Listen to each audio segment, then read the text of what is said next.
While it wasn't exactly great in every way, the original BioShock was a masterpiece because of the way it created a real sense of place.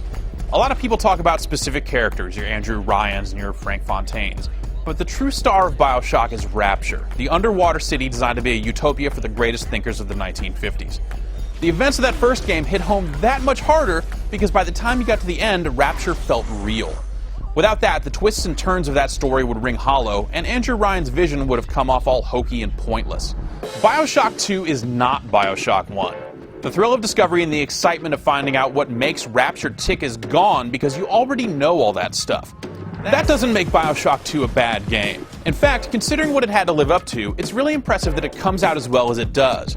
But the events of BioShock 2 feel more like a footnote when compared to the original game, making it best suited for BioShock superfans who are looking for just a little bit more backstory.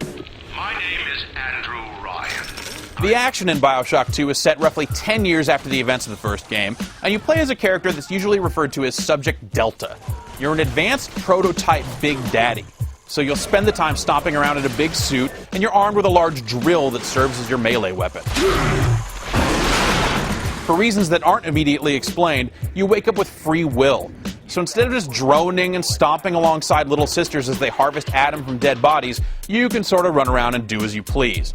The crux of the story is that you're trying to get back to the sister that you've been bound to because your body slowly shuts down when you've been apart for too long.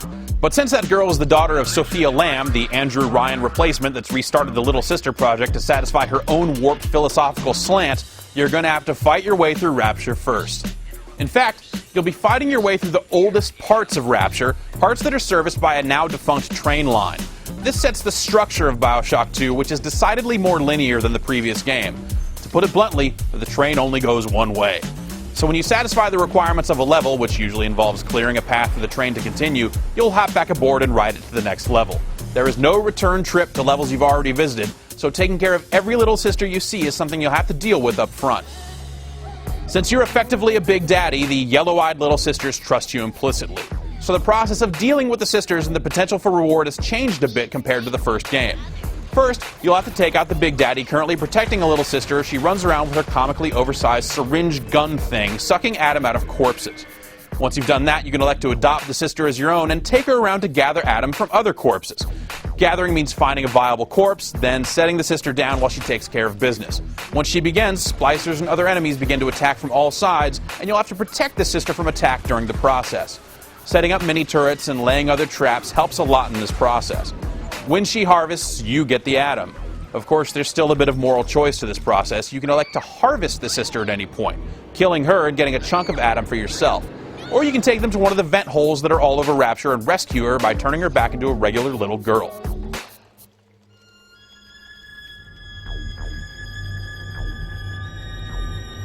Like the previous game, this ends up being a reward now versus reward later type of scenario, and the deferred rewards you get for saving them are substantial. Between using the girls to gather Adam whenever possible and the Adam you get for saving them, by the end of the game there was nothing else I felt like I needed to buy. As before, the way you handle the little sister situation and a few other kill or don't kill moments dictate the way the story concludes, and it's a bit more substantial than just seeing a different ending cinematic. The story has its twists and turns, but I never really felt like any of it even approached the impact of the original. Sophia Lamb, the game's antagonist, feels crammed into the Rapture storyline. You'll find audio logs that have her debating philosophy with Andrew Ryan and others that attempt to paint her as a key figure during the events that led up to the first BioShock, but it all feels a little forced since she didn't come up at all during the first game. Also, and bear with me as it's kind of a minor point, after 10 years of crazy splicers being crazy in the city under the sea, wouldn't all those old Andrew Ryan audio logs have been smashed to bits by psychos by now instead of conveniently laying around for you to find? Why are there still tons of beer and wine bottles everywhere? Wouldn't they have been smashed or drank by the feral citizens of Rapture after 10 more years had passed? The original BioShock wasn't perfect in the way it handled its story and its world, but the holes here feel bigger and the events don't feel as eventful. It's more side story than sequel, and it's at its best when it's directly referencing things from the first game, even if it doesn't always treat the original source material with care. So it's bittersweet, then, that BioShock 2 plays a lot better than its predecessor.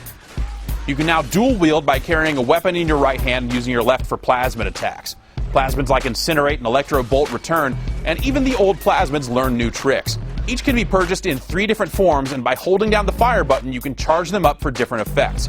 Winter Blast, the ice plasmid, ended up being my go-to power, as freezing enemies in a solid block of ice makes the rest of the work easy. The firearms in BioShock 2 feel better than they did in the previous game, where I felt like playing through with the wrench was usually the best tactic. You'll start with a basic rivet gun, but between the 3 upgrades you can earn for each weapon and the variety of other firearms at your disposal, the combined forces of plasmids and guns ends up making you a substantial threat, while also offering enough variety to let you experiment with the different weapons and abilities you'll earn. You'll use those weapons against the typical run of crazy splicers, including the new Brute Splicer, which is the big, tough, and crazy enemy.